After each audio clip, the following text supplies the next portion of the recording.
Hey, hola, ¿qué tal? Te saluda Rodrigo Tineo Vilca. El día de hoy te voy a explicar algo relacionado con historia del Perú, algo breve y preciso dentro del tema Virreinato del Perú en educación colonial. ¿Qué te voy a explicar el día de hoy? El día de hoy te voy a explicar lo que se denomina características clase de la educación. ¿Cómo era la educación en el Virreinato del Perú? ¿Quiénes eran los únicos que se beneficiaban? ¿Quiénes eran los únicos que verdaderamente tenían mayor ingreso económico? ¿Quiénes eran los únicos que tenían derecho a aprender? No era como ahora, que en la actualidad tienes derecho a una educación obligatoria. Vamos por las características. Características de la educación colonial. Encuentro clasista, memorista, religioso, conservadora, dogmática. Cuando yo te hablo de la característica clasista, me refiero principalmente de que la educación en esa época del virreinato estaba dividido. Los únicos privilegiados eran los de la clase alta. Por ejemplo, los de la clase alta vas a encontrar los hijos de los funcionarios, y vas a encontrar a los sacerdotes, y vas a encontrar a los novicios. Profe, en la clase baja vas a encontrar al indio, vas a encontrar al mestizo y vas a encontrar a las castas. ¿Quiénes eran los que recibían educación de calidad? ¿Quiénes eran los que recibían educación con base? ¿Quiénes eran los que recibían educación sólida? Los de la clase alta. Vamos al siguiente punto. Memorista. En esa época se desarrollaba a grandes cantidades lo que es el memorismo. La letra entra con sangre. Te digo y utilizo esa expresión, la letra entra con sangre, porque el estudiante tenía que repetir tal cual como explicaba el docente, no como ahora que hablamos nosotros de un pensamiento crítico, que es totalmente muy diferente. ¿Me dejo entender? Vamos por lo otro. Religioso. En esta época la educación entraba lo que es la parte religiosa, y es por eso que cierta parte de la población era conservadora. Una característica de la educación colonial, ¿qué es? Conservadora.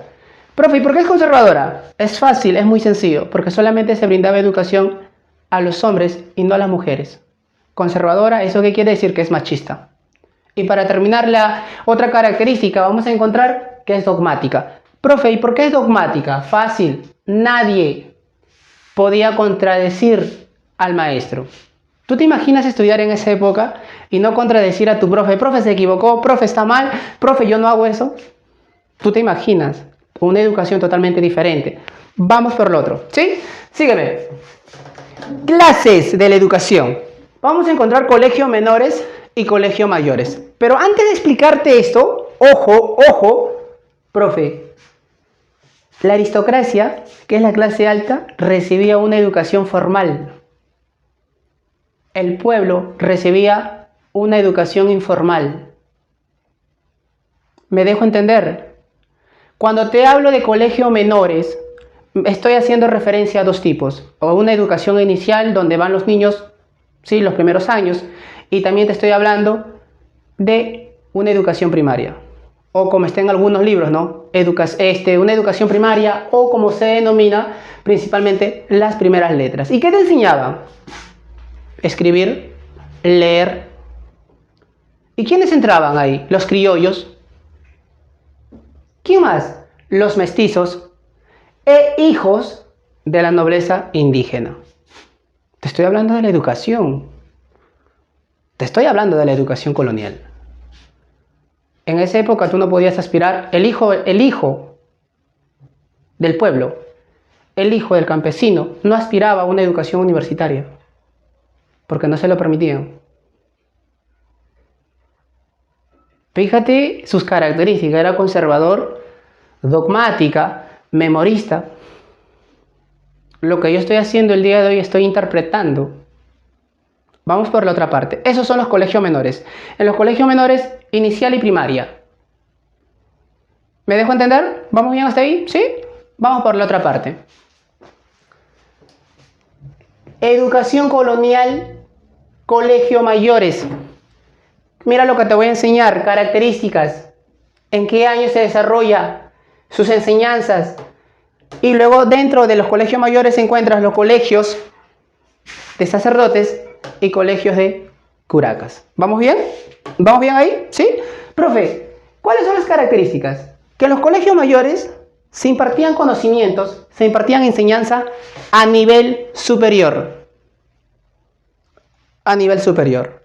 ¿Qué más?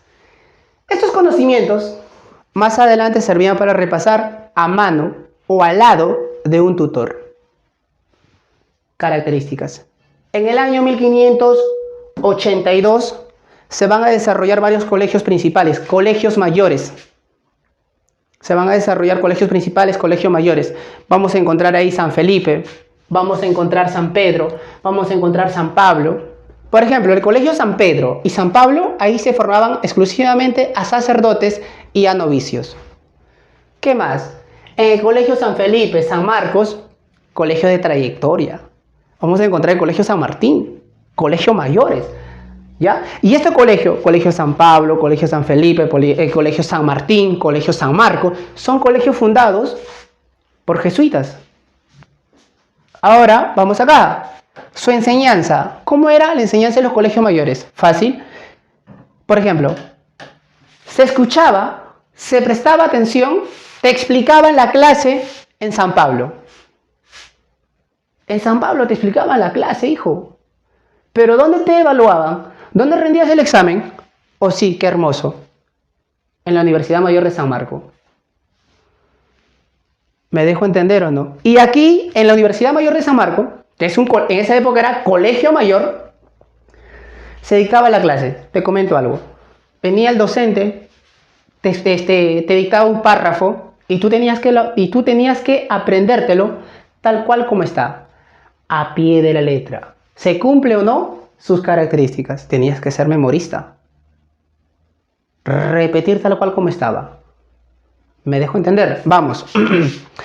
¿Qué más encontramos en los colegios mayores? Los colegios sacerdotales. En este colegio, se entiende, ¿verdad? Se formaban a los futuros sacerdotes. Y en este colegio vamos a encontrar lo que se denomina principalmente, ¿no? ¿Qué enseñaban acá? Arte. ¿Qué enseñaban? Latín. ¿Qué enseñaban? Teología. Y aquí obtenías grado de bachiller. Pero si querías sacar un doctorado o querías ser magíster, ¿a dónde tenías que tomar tu examen? Profe, no me lo diga. Sí, ¿dónde está? San Marcos. Fácil, ¿sí o no? Sigo. Profe, en el colegio Curacal. Mira hasta dónde era el virreinato, hasta dónde se había dado la división de la clase social. Habían colegio para criollos, habían colegio para curacales. En el colegio Curacal, los hijos de los indios, los hijos de los mestizos, uno de los colegios principales fue el colegio de San Borja. Y ahí estudiaban los hijos de los curacas. Y el objetivo de este colegio era occidentalizar al pequeño curaca. ¿Para qué? Para que este señor sirva como ente entre el virreinato y el pueblo. Sirva como ente entre el sistema colonial. Un gustazo haber impartido un poco de conocimiento contigo. Espero que te haya sido de tu agrado. Y no te olvides, suscríbete al canal.